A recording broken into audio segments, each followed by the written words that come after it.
start somewhere, why not here? Repentance, healing, and peace, for you are Lord forever and ever. Simon of Cyrene was coming from the country, father of Alexander, to carry his cross.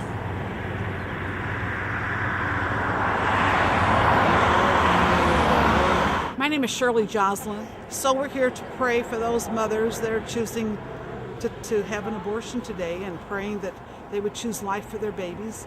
And this is the 40 Day for Life campaign, and so we're here from 7 a.m. until 7 p.m. tonight.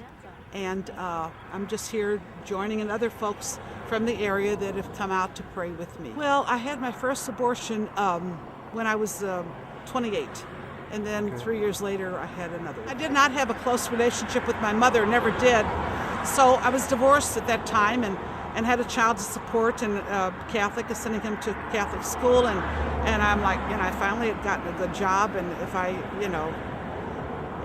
can't have this baby, how could I tell my son I'm pregnant, out of wedlock? And I just couldn't do that. I mean, I couldn't handle that thought. And how did I find him? Well, so I didn't have a close relationship with my mother, so I never went to her with anything. And so I called a good friend of mine and asked her, if she knew what I could do. And she gave me the phone number of a man that she had, a phone number that she had of someone I could contact. And so I met him on the corner. And he took me, to a hotel. I shouldn't say hotel, it was more like an apartment. That's what it looked like. The first man was a student, and then when I told him, I was pregnant, he said, well, I have got to go back to my country. I'm in the service. I can't get married, And so he gave me the money for the abortion. And then then the next time I had the second abortion, it was a couple of years, 2 or 3 years later. It was still, like I said before, abortion was made legal, and so it was just something that I tried my best to forget about. Well, he never knew that I was pregnant, because we was going to get married, but I realized that he was an alcoholic, and I just did not want to marry him. I just didn't feel like it was going to work out, and so I didn't even tell him I was pregnant. Well, I was always Catholic, and I was sort of going to church. I knew that it was a baby from the moment of conception. Okay. But I just told myself that I had to go get the abortion right away, because if you do it right away, it's not really a baby, I told myself. Okay. But I knew. Right. I knew it was a baby. I knew it was a baby from the moment of conception. Well, I guess I came to know the Lord in a personal way in the 70s, and that's why I was involved in the Christian community. And then they invited me to go and pray at the abortion mill, and so that was my first experience. And then I went back a number of other times, and then I moved here in '91, and shortly after that I went to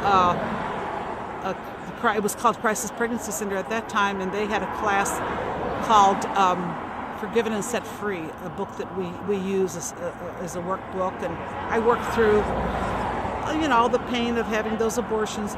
But I think it wasn't until I attended the Rachel's Vineyard retreat where I really found healing. I would say to them, as I tell everyone, to go to Rachel's Vineyard retreat, and to say that the hardest thing is forgiving yourself.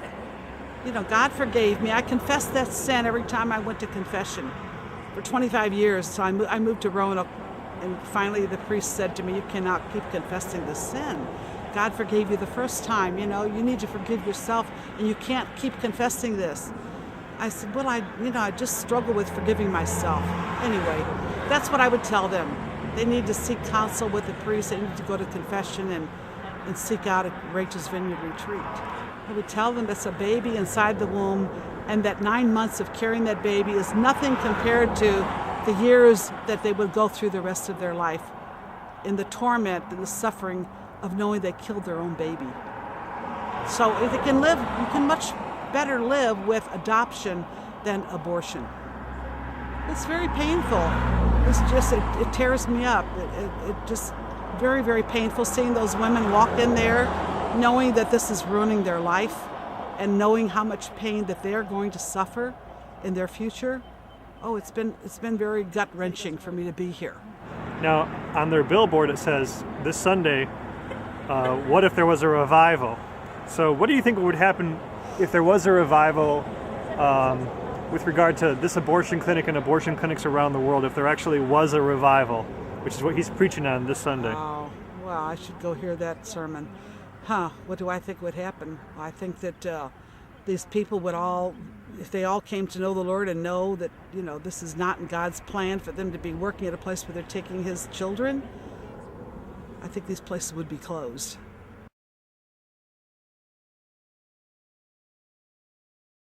My name is Adam Stevens. I'm out here praying for the culture of life, praying to end abortion.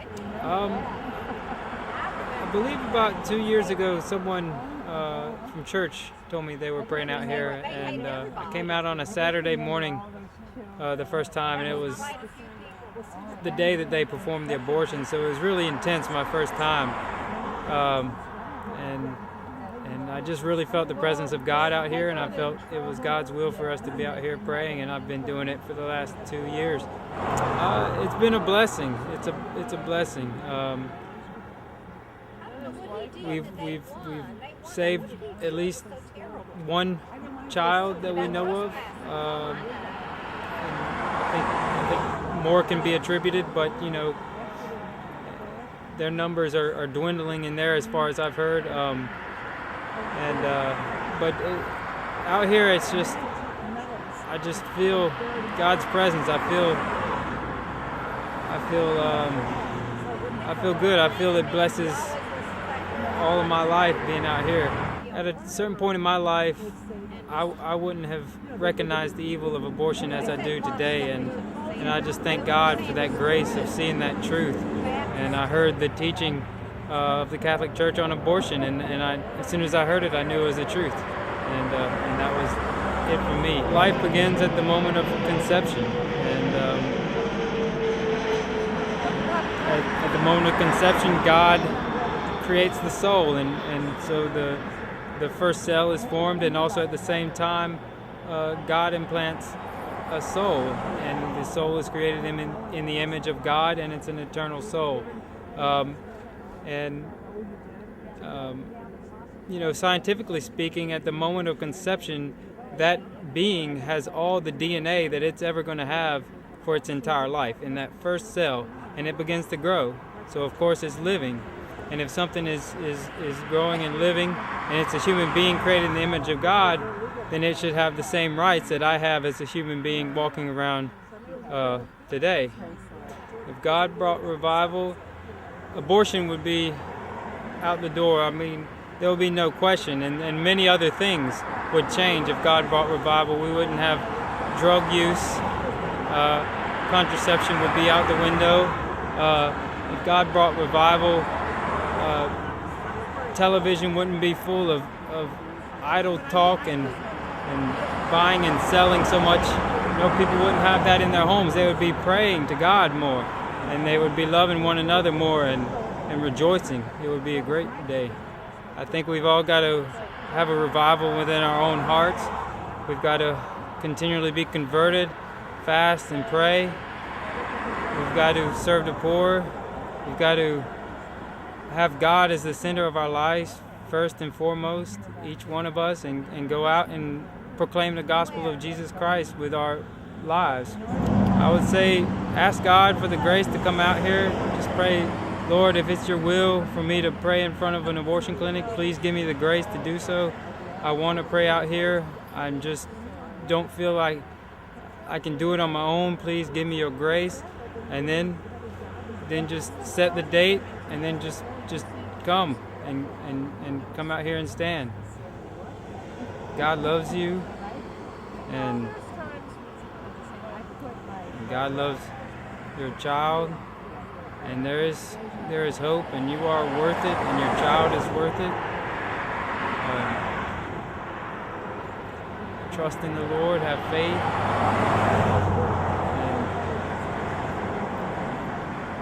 and everything works for the good of those who love God.